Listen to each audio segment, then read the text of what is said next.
Hi, and welcome to this special bonus episode of Explore, a Canadian Geographic podcast. I'm your host, David McGuffin. Today we're continuing our journey into the history of the Hudson's Bay Company as it turns 350 years old. The HBC's 350th anniversary seemed like a good reason to revisit and expand on a fascinating conversation we had last season with author and canoe enthusiast James Raffan about one of the HBC's most legendary figures, the 19th century company governor, Sir George Simpson. Simpson led the HBC through the peak era of its fur trading empire in the 1800s. It was a period of expansion of trading posts and forts that saw them administering an area equal to 1/12 of the Earth's landmass, making up much of present-day Canada.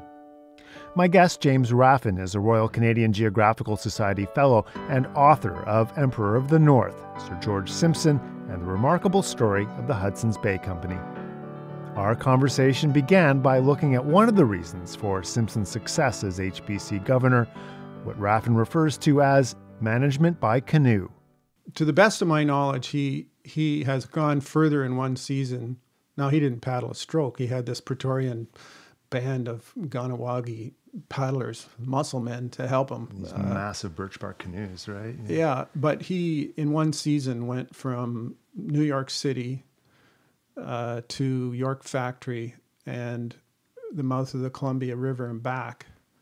Wow. And as far as I know, even amazing paddlers like Mike Ranta, who's been back and forth across the country solo with his dog Spitzy a few times. But, he's an epic paddler, but he didn't ever achieve what Simpson did. So you're talking about New York up to the Hudson's Bay, over to the Pacific coast, yeah, and then back. Amazing. Yeah. You're looking at a 5-month season probably there or something. Yeah. Yeah, sort of chasing ice at both ends. Yeah, and getting over the great continental divide on top of it. Yeah, and so, if you look at the sort of management texts, I don't know if management by walking around is still a term that people use, but, here's a guy who was schooled in the sugar trade in the UK and came to North America at a time when the Hudson Bay Company and the Northwest Company had been duking it out so long that they both nearly run themselves into bankruptcy, and the companies merged, and that's when he became the governor. And he was a governor for 40 years and returned a profit on people's investment. But one of the secrets of his success in this nation of rivers was he managed by canoeing around. And so he paddled from post to post, and he wanted to have a look at what was going on, and that was amazing. And he got a piper. His dad helped him get a Scottish piper with lungs of leather and who could march for 20 miles blowing the pipes the whole way. And he had a real sense of show and style. And so they'd paddle to the last corner before a post, and then they'd get all decked out in clean clothes, and they'd get the piper going, and they had a little cannon on the side of the thing, and he'd show up. But Simpson would enter a fur trade establishment, and he would start with the cook's helper, the lowest of the low in there, and he'd work his way, and he'd talk to them. He'd say, what are you doing? And he would learn it. But so by the time he got to the factor, and he would learn that the factor was a drunk or was mismanaging the company's funds in some way, or he would summarily sack him. And the canoe is very much a part of how he did that, and still to this day speaks to this incredible quirk of geography that allows us to think about this country as a nation of rivers, And for people like my friend John Wadland, who's a historian at Trent, he loves to say that, if America was opened by the horse and cart, that being a domesticated animal, the driver of that, Canada, he says, with a birch bark canoe, was opened by a domesticated tree. And I love that notion. And that was something that Simpson figured out. And in my own life, although he was a scurrilous character, Grant McEwen, the historian and lieutenant governor of Alberta, reckoned that Simpson sired 70 children between Montreal and Vancouver. I was only able to find 13 with, I think, a number of different women. But Wow. But he did some amazing things. He went around the world in 1840, 1842, and that was the inspiration for me to travel around the world at the Arctic Circle.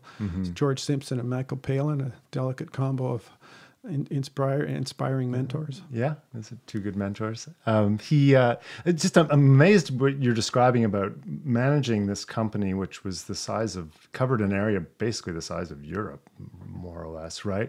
But doing it by canoe. It's amazing to me that he could do that, run this empire, but not be in the head office.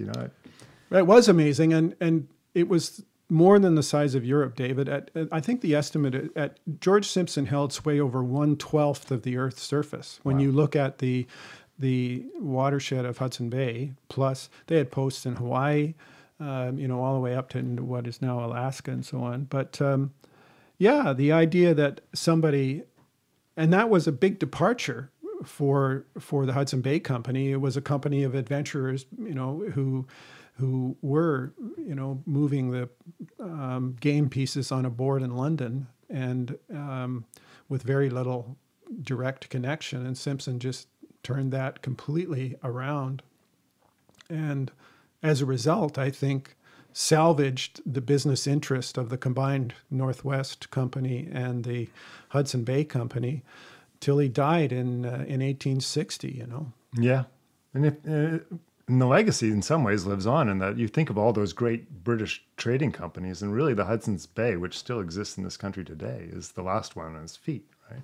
Absolutely. And it tickles me that they're still, the candy-colored blankets, the white blanket with the red, black, green, and yellow striping is still there, and the canoe with that same striping. If you go past their boutiques in the airports of this country, they're still trading on the iconography of the canoe, but nevertheless, it's a mercantile company that has gone through all kinds of iterations, but it did start on May 3rd, 1670, which is a long, long time ago.